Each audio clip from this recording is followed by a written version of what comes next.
A very warm welcome to all the students of class 12 biology. Myself Shivani from St. Xavier's High School, Sidhwa Parbadarganj. Today we are going to discuss chapter 6 molecular basis of inheritance, topic DNA transcription. तो students, इससे पहले हम लोगों ने एक topic जो है वो सेंट्रल डोग्मा का पढ़ लिया है. उसे क्या कहते हैं? DNA replication. तो सेंट्रल डोग्मा क्या होता है? Central dogma of molecular biology, flow of information in the cells. Cell के अंदर इंफॉर्मेशन कैसे फ्लो करेगी वो कौन डिसाइड करता है? Central dogma. और सेंट्रल डोग्मा क्या कहता है? डीएनए से आरएनए बनता है. डीएनए से क्या बनेगा? आरएनए. और आरएनए क्या फॉर्म करेगा? प्रोटीन. ठीक है, यही इंफॉर्मेशन सेल के अंदर फ्लो होती है. डीएनए से आरएनए बनेगा और आरएनए से प्रोटीन. तो डीएनए से डीएनए जब बनता है तो उस प्रोसेस को हम क्या कहते हैं? डीएनए रेप्लिकेशन, जो कि हम लोग ऑलरेडी डिस्कस कर चुके हैं कि हमारा जो ये क्रोमोसोम है, क्रोमोसोम के अंदर क्या है? ये हमारा डीएनए प्रेजेंट है और इसी डीएनए पे हमारे जो जीन्स होते हैं वो प्रेजेंट होता है. ठीक है, तो डबल स्ट्रैंडेड डीएनए होता है. डबल स्ट्रैंडेड डीएनए को हम लोग क्या करते हैं? सबसे पहले सेपरेट करते हैं. सेपरेट करने के वाला जो एंजाइम होता है वो बताइएगा, वो कौन सा होता है? डीएनए ए प्रोटीन, जो कि डीएनए के दो स्ट्रैंड्स को सेपरेट करता है. और सेपरेट करने के बाद क्या होता है? सेपरेट होने के बाद ही जो हमारा रेप्लिकेशन है वो स्ट्रैंड्स पे स्टार्ट होता है. ठीक है, तो इन दोनों स्ट्रैंड्स पे रेप्लिकेशन हो रहा है तो दो नए डीएनए के स्ट्रैंड्स फॉर्म कर रहे हैं. इसे क्या कहते हैं? DNA replication. जब डीएनए से ही डीएनए बने उसे क्या कहेंगे? रेप्लिकेशन. जब डीएनए से आरएनए बनता है तो उसे क्या कहते हैं? ट्रांसक्रिप्शन. ठीक है, जब डीएनए आरएनए फॉर्म करेगा तो उसे क्या कहेंगे? ट्रांसक्रिप्शन, जो कि आज हम लोग पढ़ने जा रहे हैं. We know that chromosome is made up of DNA and lot of proteins are associated with it. जब हम लोग डीएनए का स्ट्रक्चर पढ़ रहे थे तो हम लोगों ने ये भी पढ़ा था कि क्रोमोसोम्स के अंदर डीएनए प्रेजेंट है और डीएनए के साथ प्रोटीन्स भी थी, and that proteins were histone proteins. DNA strands are separated and new strands are formed on these old strands and this process is called as DNA replication. ठीक है, DNA strands को पहले separate करिए. Separate करने के बाद उसके ऊपर जब नए स्ट्रैंड बनेंगे इन पुराने स्ट्रैंड्स पे, इस प्रोसेस को क्या कहते हैं? DNA replication. When DNA gives rise to RNA, this process is called as transcription. जब DNA से RNA बनेगा तो उसे क्या कहेंगे? Transcription. All the DNA present in the chromosome is not used to make RNA. Only some parts of DNA forms RNA. ठीक है, तो अब ये जो क्रोमोसोम है, ये सवाल होता है कि ये क्रोमोसोम में ये जितना डीएनए, अब इतना तो होगा नहीं, इससे भी बहुत लंबा डीएनए होगा. तो जितना भी डीएनए होता है, क्या वो पूरा डीएनए आरएनए बनाने के लिए यूज होता है या क्रोमोसोम्स के डीएनए का कुछ पार्ट आरएनए बनाने के लिए यूज होता है? तो इसका आंसर क्या होगा? Hardly 1 to 2% DNA present in the chromosome is use for DNA making process and that portion in the DNA are known as genes. जो क्रोमोसोम का अंदर पूरा जितना भी डीएनए प्रेजेंट है, हार्डली उस पूरे डीएनए का 1 से 2% ही पोर्शन डीएनए बनाने के काम आता है. ठीक है, और जहां पे जिस पोर्शन पे वो पीस प्रेजेंट होता है उसे हम क्या कहते हैं? जीन्स. जैसे कि ये डीएनए पे वो पोर्शन जिससे कि आरएनए बनेगा, इसे हम क्या कहेंगे? जीन कहेंगे. The DNA present between the genes are known as spacer DNA. तो अब इस जीन के बीच में कुछ खाली भी तो पड़ा हुआ है डीएनए. तो जीन्स के बीच में जो खाली पड़ा हुआ डीएनए होता है उसे हम स्पेसर डीएनए कहते हैं. ठीक है, स्पेशल डीएनए का जो फंक्शन है वो हम लोग बाद में डिस्कस करेंगे. This gene will form RNA, यानी कि जो जीन है वही क्या बनाएगा? आरएनए. तो अभी बताया डीएनए से आरएनए बनने की प्रोसेस को क्या कहते हैं? ट्रांसक्रिप्शन. लेकिन कुछ ऑर्गेनिजम्स ऐसे होते हैं जैसे कि वायरसेस. कुछ वायरसेस ऐसे होते हैं जिनका जो जेनेटिक मटेरियल होता है वो आरएनए होता है. ठीक है, और ये क्या करते हैं? इनके अंदर ये जो सेंट्रल डोग्मा है ये थोड़ा उल्टा चलता है। हम लोगों ने सेंट्रल डोग्मा क्या पढ़ा कि डीएनए से आरएनए, आरएनए से प्रोटीन, लेकिन कुछ ऐसे वायरसेस होते हैं जिनके अंदर क्या होता है, रिवर्स ट्रांसक्रिप्शन होता है, यानी वहां पे क्या होगा, वहां पे आरएनए से क्या बन जाएगा, डीएनए, उल्टा प्रोसेस होता है। Reverse transcription does not happen in humans but it is the characteristic of some viruses having RNA as their genetic material. ऐसा नहीं है कि सारे आरएनए वाले वायरसेस जो है वो रिवर्स ट्रांसक्रिप्शन करेंगे, कुछ स्पेशल वायरसेस ऐसे होते हैं जो कि ये रिवर्स ट्रांसक्रिप्शन का मैकेनिज्म यूज करते हैं। Genes are present in both the strands of DNA, but both strand will not form RNA. अब ऐसा नहीं है, डीएनए हमारा क्या है, डबल स्ट्रैंडेड है, इस स्ट्रैंड पे भी जीन प्रेजेंट है, इस स्ट्रैंड पे भी जीन प्रेजेंट है, लेकिन दोनों स्ट्रैंड के जो जीन्स हैं वो आरएनए नहीं बनाएंगे। Single strands of DNA will not be called as gene, but both strands together will be called as structural gene.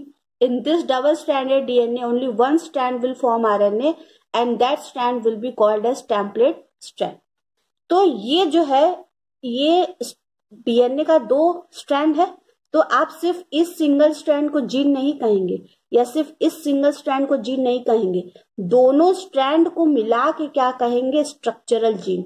जो दोनों ही स्ट्रैंड है डीएनए के, इन दोनों को मिला के क्या कहेंगे, स्ट्रक्चरल जीन। तो स्ट्रक्चरल जीन के दोनों स्ट्रैंड जो है वो आरएनए नहीं बनाएंगे, दोनों में से कोई एक स्ट्रैंड ही आरएनए बनाएगा, और जो स्ट्रैंड आरएनए बनाएगा उस स्ट्रैंड को हम क्या कहेंगे, टेम्पलेट स्ट्रैंड। जैसे हमने टेम्पलेट डीएनए पढ़ा था कि टेम्पलेट डीएनए क्या होता है, वो डीएनए जिसको देख के आरएनए बनता है। तो यहाँ पे भी क्या होगा कि आरएनए से प्रोटीन बनाने के लिए भी क्या चाहिए, एक टेम्पलेट चाहिए, ठीक है, या डीएनए से आरएनए बनाने के लिए भी एक टेम्पलेट चाहिए। तो दोनों में से कोई एक स्ट्रैंड ही टेम्पलेट की तरह वर्क करेगा। Why don't both the strands form RNA. तो अब ये नेक्स्ट सवाल ये उठेगा कि क्यों नहीं दोनों ही डीएनए के जो स्ट्रैंड्स है वो आरएनए बना लेते हैं। नहीं बनाने का रीजन क्या होगा, suppose if both the strands of DNA forms RNA, then both strands will be complementary to each other. Then these RNA will form a double-stranded RNA, and double-stranded RNA never forms protein by the process of translation. जैसे कि हम लोग ये पढ़ते हैं ना कि DNA के दोनों स्ट्रैंड्स एक दूसरे को कॉम्प्लीमेंट्री होते हैं, जैसे कि एक पे एडेनिन हुआ तो दूसरे पे थाइमिन आएगा, एक पे साइटोसिन है तो दूसरा उसका कॉम्प्लीमेंट्री बेस पेयर आएगा ग्वानिन। ऐसे ही डीएनए के जो बेस पेयर्स होते हैं वो ऐड होते हैं। तो जब ये दोनों ही स्ट्रैंड एक एक आरएनए बनाएंगे तो एक इसका, इस वाली स्ट्रैंड का आरएनए हुआ, एक स्ट्रैंड का आरएनए हुआ, तो डबल स्ट्रैंडेड आरएनए बन जाएगा ना। ये डबल स्ट्रैंडेड आरएनए हुआ, एक पर्पल वाले का एक रेड वाला हो गया, एक पर्पल वाले का ब्लू स्ट्रैंड हो गया, तो ये डबल स्ट्रैंडेड आरएनए बन गया। तो डबल स्ट्रैंडेड आरएनए कभी भी ट्रांसलेशन प्रोसेस नहीं करते हैं। ट्रांसलेशन क्या होता है, वो प्रोसेस जब आरएनए से प्रोटीन बनता है, ठीक है। डीएनए से आरएनए बनने को ट्रांसक्रिप्शन कहते हैं, और आरएनए से प्रोटीन बनने की प्रोसेस क्या कहलाती है, ट्रांसलेशन। तो डबल स्ट्रैंडेड आरएनए कभी भी ट्रांसलेशन की प्रोसेस नहीं करेंगे, और ट्रांसलेशन नहीं होगा तो प्रोटीन नहीं बनेगा। Single gene will start to form more than one type of RNA, thus more than one type of protein will be formed. तो अगर डबल स्ट्रैंडेड आरएनए बनेगा तो एक स्ट्रैंड, ये जो आरएनए है ये अपना कुछ प्रोटीन बनाएगा, और ये जो आरएनए का स्ट्रैंड है ये अपना कुछ प्रोटीन बनाएगा। तो एक ही कैरेक्टर के लिए क्या दो दो प्रोटीन आएंगे। बाय द वे, जैसे कि हमारा जो इंसुलिन का जीन है, ठीक है, तो एक स्ट्रैंड जो है ये इंसुलिन को कोड करने के लिए रिस्पॉन्सिबल होगी। तो हो सकता है कि ये जो दूसरा स्ट्रैंड ऑफ आरएनए है ये किसी और जीन को फॉर्म करे, तो डबल एक मिक्स काइंड ऑफ एक कंफ्यूजिंग टाइप ऑफ कोडिंग हो जाएगी ना। तो बॉडी समझ नहीं पाएगी, सेल नहीं समझ पाएंगे कि उनको किस तरह का प्रोटीन बनाना है। इसीलिए हमेशा दोनों में से कोई एक स्ट्रैंड ऑफ डीएनए पे ही आरएनए जो है वो बनेगा।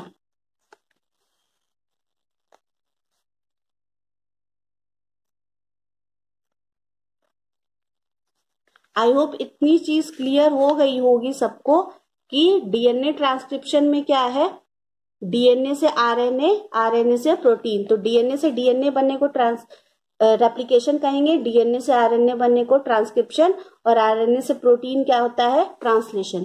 तो डीएनए रेप्लिकेशन हम लोगों ने पढ़ लिया लास्ट क्लास में। आज हम लोग पढ़ेंगे डीएनए से आरएनए बनने को जो प्रोसेस जो होती है वो क्या होती है, ट्रांसक्रिप्शन की। ठीक है, तो ट्रांसक्रिप्शन में क्या होगा, ट्रांसक्रिप्शन में कभी भी डीएनए के जो दोनों स्ट्रैंड हैं वो दो आरएनए नहीं बनाएंगे, क्योंकि डबल स्ट्रैंडेड आरएनए कभी भी प्रोटीन को कोट नहीं कर पाएगा। और अगर डबल स्ट्रैंडेड आरएनए अगर प्रोटीन बनाने लगेंगे तो ये प्रोटीन बहुत ही कंफ्यूजिंग हो जाएगा सेल के लिए कि किस इंस्ट्रक्शन को फॉलो करना है, किसको नहीं करना है। तो कौन सा डीएनए के स्ट्रैंड, दोनों में से कौन सा डीएनए का स्ट्रैंड टेम्पलेट की तरह वर्क करेगा, यानी कि आरएनए बनाएगा, और कौन सा स्ट्रैंड नॉन टेम्पलेट स्ट्रैंड की तरह एक्ट करेगा, वो अब हम लोग डिस्कस करेंगे। Transcription will not be started anywhere in the strand because here RNA will be formed from DNA. So we require DNA dependent RNA polymerase to form RNA. यही चीज हम लोग रेप्लिकेशन में देख रहे थे कि रेप्लिकेशन में ओरिजिन ऑफ रेप्लिकेशन से रेप्लिकेशन की प्रोसेस स्टार्ट हो रही थी, और वहां पे एक डीएनए स्ट्रैंड को देखते हुए दूसरा डीएनए स्ट्रैंड बनाने के लिए क्या चाहिए था, डीएनए डिपेंडेंट डीएनए पॉलीमरेज। उसी तरह जो ट्रांसक्रिप्शन है, ऐसा नहीं है कि डीएनए स्ट्रैंड में से कहीं से भी ट्रांसक्रिप्शन स्टार्ट हो जाएगा। ट्रांसक्रिप्शन स्टार्ट करने के लिए, यानी कि डीएनए से आरएनए बनाने के लिए हमें डीएनए डिपेंडेंट आरएनए पॉलीमरेज चाहिए। ये सारे पॉलीमरेज का फंक्शन मैंने बताया था कि डीएनए डिपेंडेंट डीएनए पॉलीमरेज, यानी कि डीएनए को देखते हुए जब डीएनए बनाना है तो डीएनए डिपेंडेंट डीएनए पॉलीमरेज, जब डीएनए को देखते हुए आरएनए बनाना है तो डीएनए डिपेंडेंट आरएनए पॉलीमरेज चाहिए होगा हमें। A special sequence is required by RNA polymerase and that is promoter sequence, just like DNA polymerase needs origin of replication to start replication.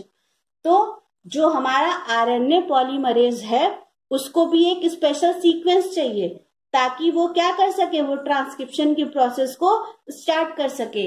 और वो जो स्पेशल सीक्वेंस आरएनए पॉलीमरेज को चाहिए उसे हम क्या कहते हैं, प्रमोटर सीक्वेंस। यानी स्ट्रक्चरल जीन के ठीक पहले क्या लगा रहेगा, एक प्रमोटर सीक्वेंस प्रेजेंट रहेगा, और जहां पे प्रमोटर सीक्वेंस प्रेजेंट रहेगा यहीं से जो ट्रांसक्रिप्शन की प्रोसेस वो स्टार्ट होगी। जैसे डीएनए पॉलीमरेज को रेप्लिकेशन की प्रोसेस स्टार्ट करने के लिए एक स्पेशल जगह चाहिए होती थी जिसे हम क्या कहते थे, ओरिजिन ऑफ रेप्लिकेशन। और ये जगह कैसी होती थी, एडेनिन और थाइमिन रिच रीजन होती थी, क्योंकि एडेनिन एंड थाइमिन के बीच में डबल बॉन्ड था जिसको ब्रेक करना इजी होता है। RNA polymerase attached to promoter sequence to start the process of transcription। तो ये हमारा RNA polymerase का एंजाइम है, ये प्रमोटर सीक्वेंस के पास आके अटैच हो जाएगा और यहां से जो ट्रांसक्रिप्शन की प्रोसेस है वो स्टार्ट हो जाएगी। Suppose strand 1 is template, so from it RNA will be formed. So which strand will act as template? That strand on which promoter sequence will be present at the 3' end। अभी यहाँ पे इसके आगे एक थोड़ा confusion चीज जो है वो बताऊंगी मैं, तो थोड़ा डिफरेंस करिएगा। सपोज करते हैं कि ये डीएनए का स्ट्रैंड 1 है, ये डीएनए का स्ट्रैंड 2 है, ठीक है। तो अगर मान लेते हैं कि स्ट्रैंड 1 हमारा टेम्पलेट स्ट्रैंड है, ठीक है, तो टेम्पलेट स्ट्रैंड से ही आरएनए बनेगा। तो कौन सा स्ट्रैंड टेम्पलेट स्ट्रैंड बनेगा, कौन सा स्ट्रैंड नॉन टेम्पलेट स्ट्रैंड बनेगा, ये हमारा डिसाइड करता है प्रमोटर।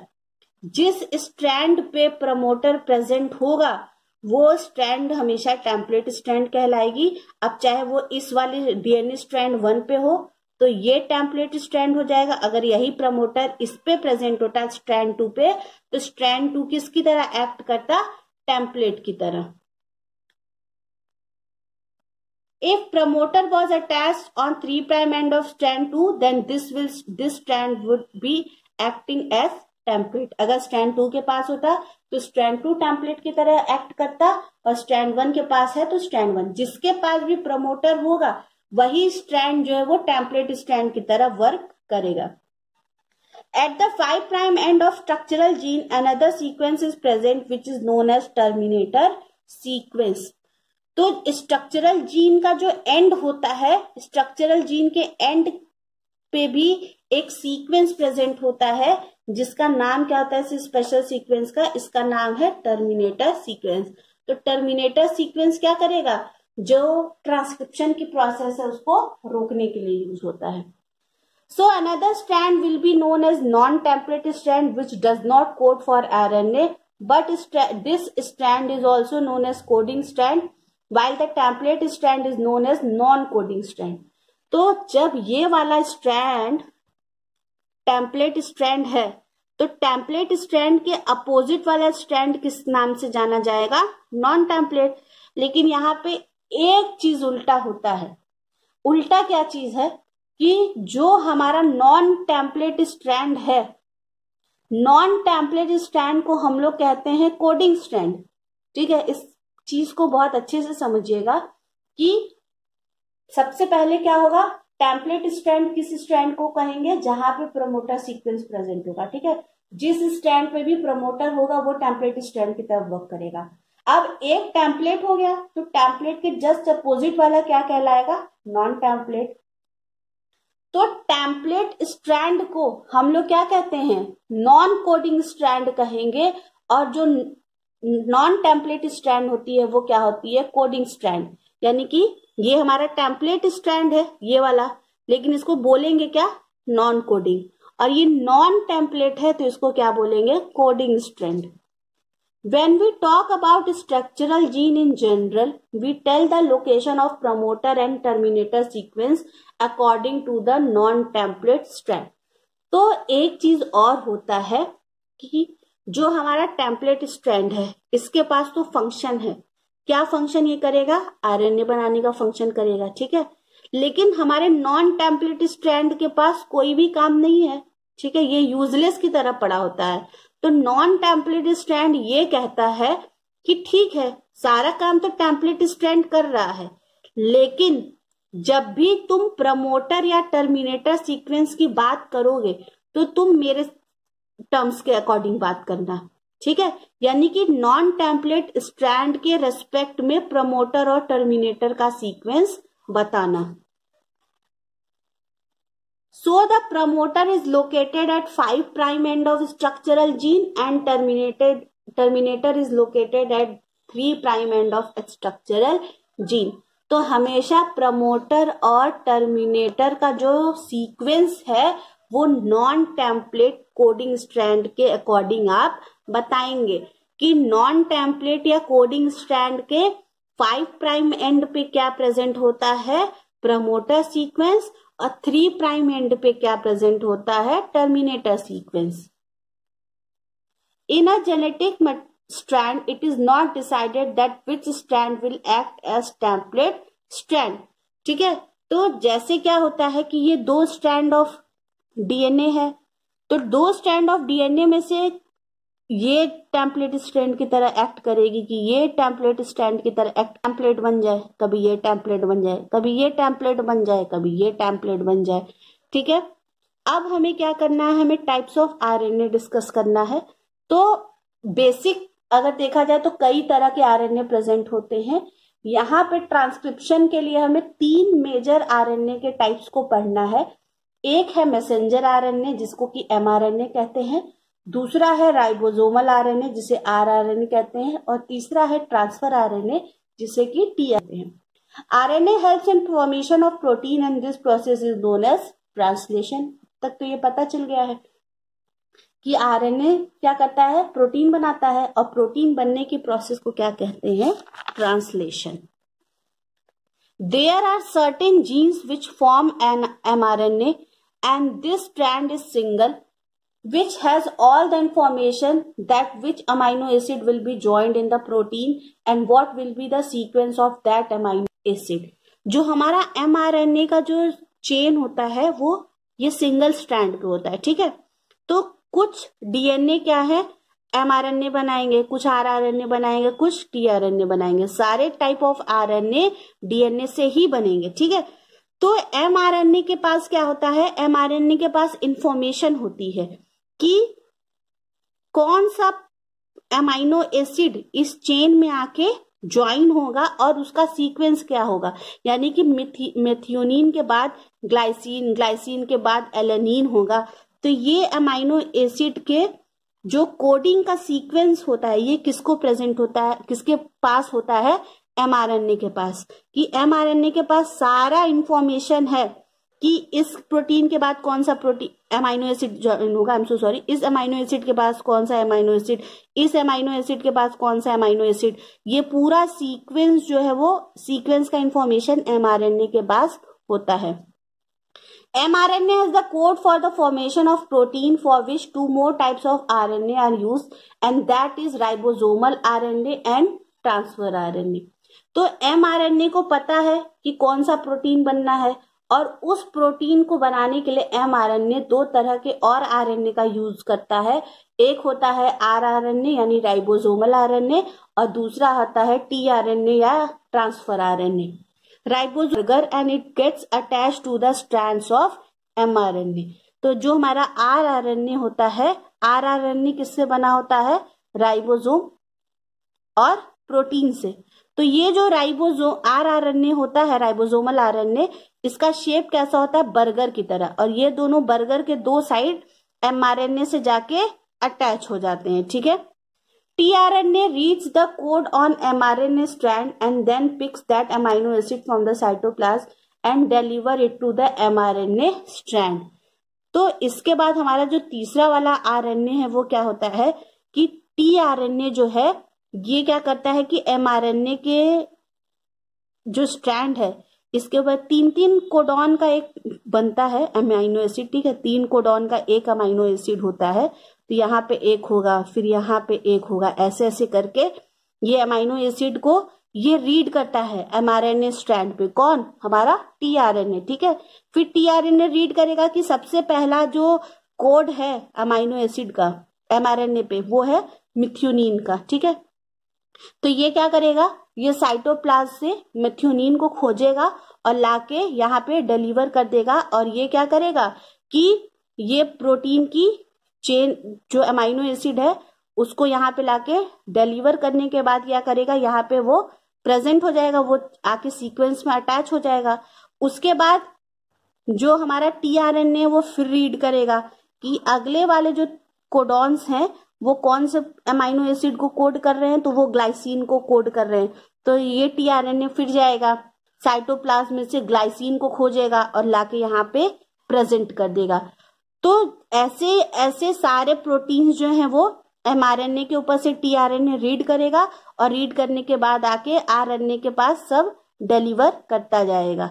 तो डिलीवर करने के बाद क्या होगा कि जितने भी अमाइनो एसिड्स हैं उनको जोड़ेंगे कैसे, उनको जोड़ेंगे पेप्टाइड बॉन्ड से।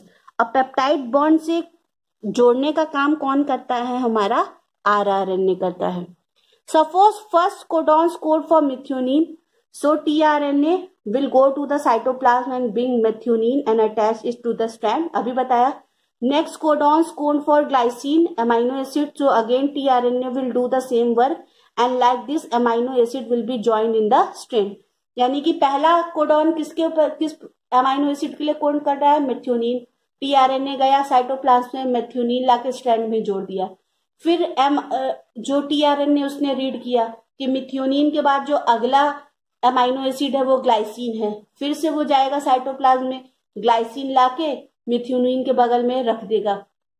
फिर देखेगा अगला जो कोड है वो किसके लिए है, एलेनिन का है, वो उसको लाके रख दिया।